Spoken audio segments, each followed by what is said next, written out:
It's a busy Tuesday morning at Denver International Airport. The check-in counter's buzzing with travelers heading to summer destinations, and standing patiently in line at counter 7 is James Sullivan, a 38-year-old disabled veteran with kind hazel eyes and a slight limp. His faithful golden retriever service dog, Max, sitting calmly beside him, wearing his official red vest with military patches, when suddenly a voice cuts through the terminal noise like nails on a chalkboard. "Excuse me, sir, but that dog cannot be here. This is a premium line and animals are not allowed." And everyone turns to see Linda Hargrove, a 52-year-old woman in a bold coral blazer and oversized sunglasses, perched on her platinum blonde bob, pointing an accusatory finger at Jim and Max, her face twisted in disgust, as if she'd just encountered something truly offensive. Jim takes a deep breath, his military training kicking in as he calmly responds. "Ma'am, this is my registered service dog. He has every legal right to be here." But Linda isn't having it. Stepping out of her place in line 3 spots behind him, her heels clicking aggressively on the tile floor as she moves closer. "I don't care what kind of dog it is. I have severe allergies and I refuse to stand near an animal. You need to move to another line immediately, or better yet, take that creature outside." The tension in the terminal thickens as other travelers begin pulling out their phones, some recording the confrontation while others exchange uncomfortable glances, and Jim remains composed, his weathered face showing the patience of someone who's dealt with far worse situations. "Ma'am, under the Americans with Disabilities Act, service dogs are permitted in all public spaces, including airports. Max is trained to help me with my PTSD and mobility issues from my service in Afghanistan. Drop a comment telling me where you're watching from. And don't forget to subscribe to Rayan Review 2.0 for more real emotional HOA stories." But Linda's voice rises an octave, her sharp blue eyes narrowing as she clutches her designer handbag like a weapon. "I don't care about your so-called disabilities. I paid for premium check-in and I shouldn't have to suffer because you brought a pet to the airport. This is unacceptable and I'm calling the manager right now."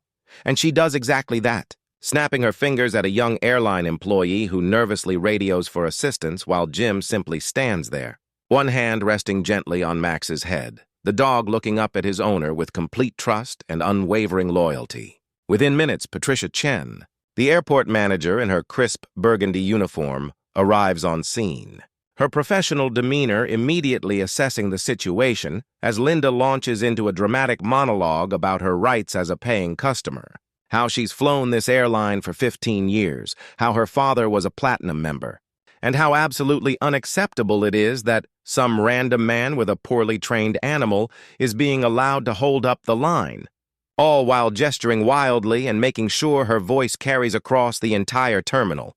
Patricia listens patiently, her calm expression never wavering, then turns to Jim with a gentle smile. "Sir, may I see your service dog's credentials?" And Jim quietly pulls out a weathered leather wallet, producing not just Max's official service dog certification, but also his military ID, his Purple Heart commendation card, and a small photo of himself in full combat gear standing with a younger Max in a dusty Afghan village. And the airport manager's eyes soften immediately as she examines the documents. But Linda isn't finished, grabbing Patricia's arm and hissing, "I don't care what papers he has, I have medical needs too. My allergies could send me into anaphylactic shock. You need to remove him from this area immediately, or I'll be calling my lawyer and the airline's corporate office." Her voice dripping with entitlement as other passengers begin murmuring their disapproval. A young mother with 2 kids shaking her head, an elderly couple visibly upset by Linda's behavior, a businessman loudly commenting, "That's a service dog, lady. Show some respect." Then Jim does something unexpected. He looks directly at Linda, his hazel eyes filled not with anger but with genuine sadness, and he speaks in a voice so calm and measured that everyone leans in to hear. "Ma'am, I understand you're upset, and I'm truly sorry if Max's presence causes you discomfort. But let me tell you why he's here.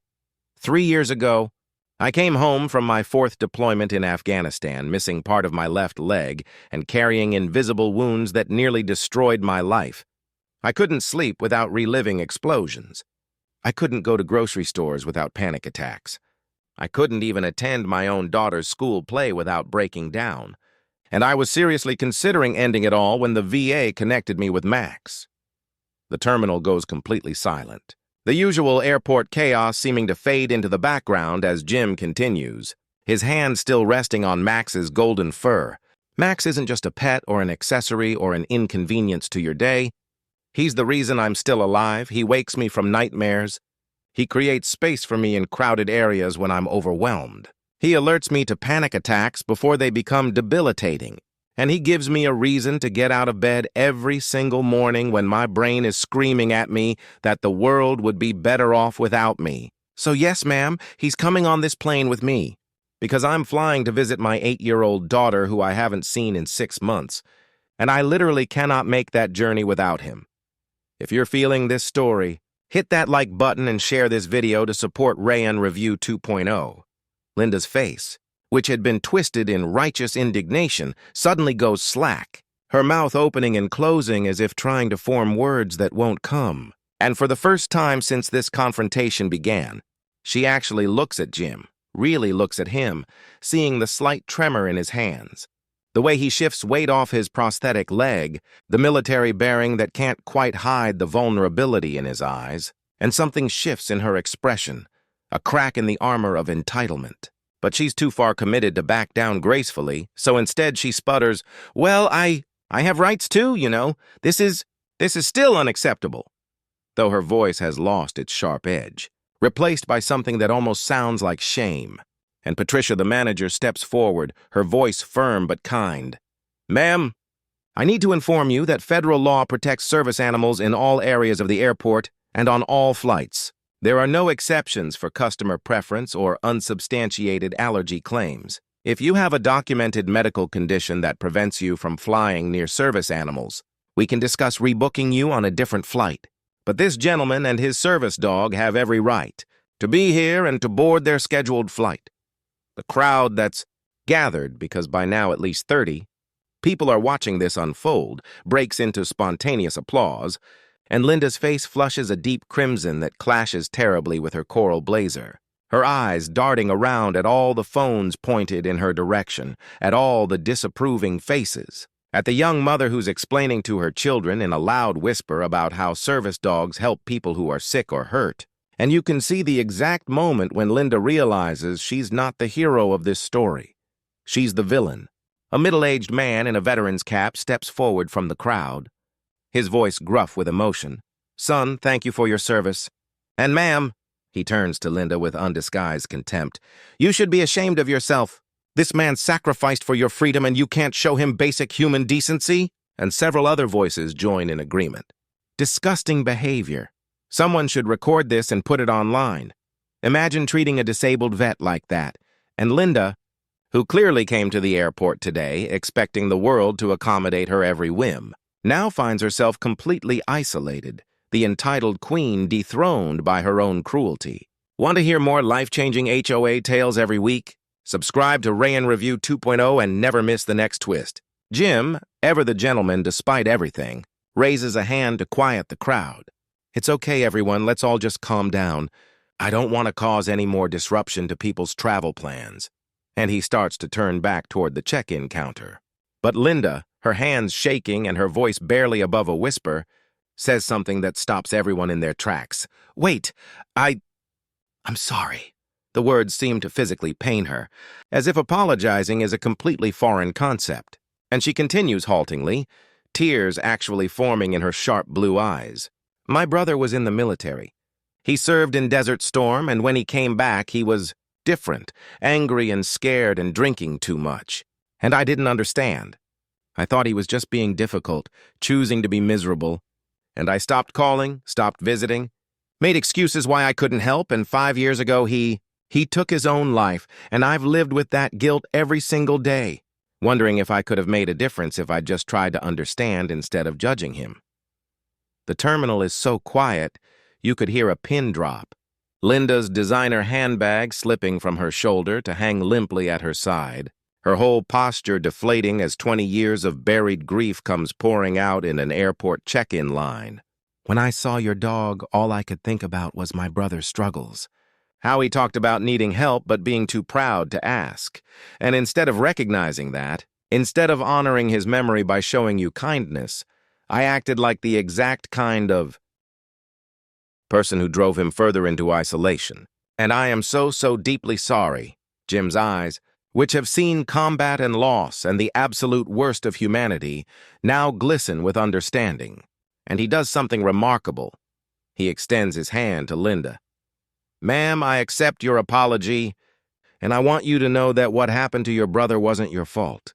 This disease, this invisible injury we carry, it's not something family members always know how to handle. But the fact that you're acknowledging it now, that you're willing to learn and grow, that's what matters. Linda takes his hand with both of hers. Tears streaming down her cheeks now, ruining her carefully applied makeup. Is there anything I can do, any organization I can donate to, any way I can honor his memory? And Jim smiles gently, reaching into his cargo pants pocket to pull out a card. This is the VA service dog program that saved my life. They're always looking for donors and volunteers, and I know they'd welcome your support. Patricia, the manager, who's been watching this transformation with visible emotion, clears her throat professionally. Mr. Sullivan, let's get you checked in for your flight. I'm upgrading you to first class as a thank you for your service and your extraordinary patience today. And as Jim moves to the counter with Max trotting obediently beside him, Linda calls out one more time. Thank you. Thank you for teaching me something my brother tried to teach me years ago, that invisible wounds are just as real as visible ones, and that compassion costs nothing but means everything. The crowd disperses slowly, many people stopping to shake Jim's hand or pet Max with permission, the young mother's children wide-eyed with new understanding about service dogs and veterans, the businessman who had defended Jim making a point to thank him personally, and somewhere in that busy airport terminal on an ordinary Tuesday morning, a small moment of human connection has transformed strangers into a community, if only briefly.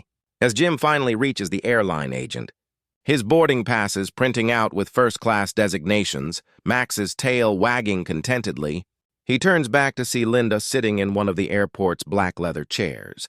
Phone in hand, and he can hear her speaking in a voice raw with emotion. Yes. I'd like to make a donation to the VA Service Dog Program. A substantial donation in memory of my brother, Staff Sergeant Robert Hargrove. And Jim feels his throat tighten because this is what healing looks like. Messy and imperfect and born from confrontation, but real nonetheless. The gate agent hands him his documents with a genuine smile. Have a wonderful flight. Mr. Sullivan, and thank your friend Max for his service too. And as Jim walks toward security, his slight limp barely noticeable with Max's steady presence beside him, he thinks about his 8-year-old daughter Emily waiting for him in Seattle, how he'll tell her this story, how he'll explain that sometimes the people who seem the meanest are actually the most wounded, and how showing grace in the face of cruelty is the truest form of strength. Behind him, Linda Hargrove sits in that airport chair, her coral blazer looking somehow less bold and more vulnerable. Her entire demeanor transformed from entitled antagonist to humbled human being, and she watches Jim and Max disappear into the security line while clutching her phone with a new sense of purpose. Because if she can't save her brother, maybe she can help save someone else's brother, someone else's son, someone else's hero who just needs a little help carrying invisible burdens. Thanks for watching Rayan Review 2.0, where every story teaches a lesson. Like, share, and subscribe for more emotional neighborhood dramas. The moral here isn't just about respecting service dogs or following disability laws, though those things matter immensely. It's about recognizing that everyone we encounter is fighting battles we know nothing about. That cruelty often masks pain. That compassion has the power to heal both the giver and the receiver. And that it's never too late to honor the memory of those we've lost by treating others with the understanding we wish we'd shown them. Because in the end, we're all just humans trying to navigate a complicated world. Some of us with visible wounds, and some with invisible ones, but all of us deserving of basic dignity and respect.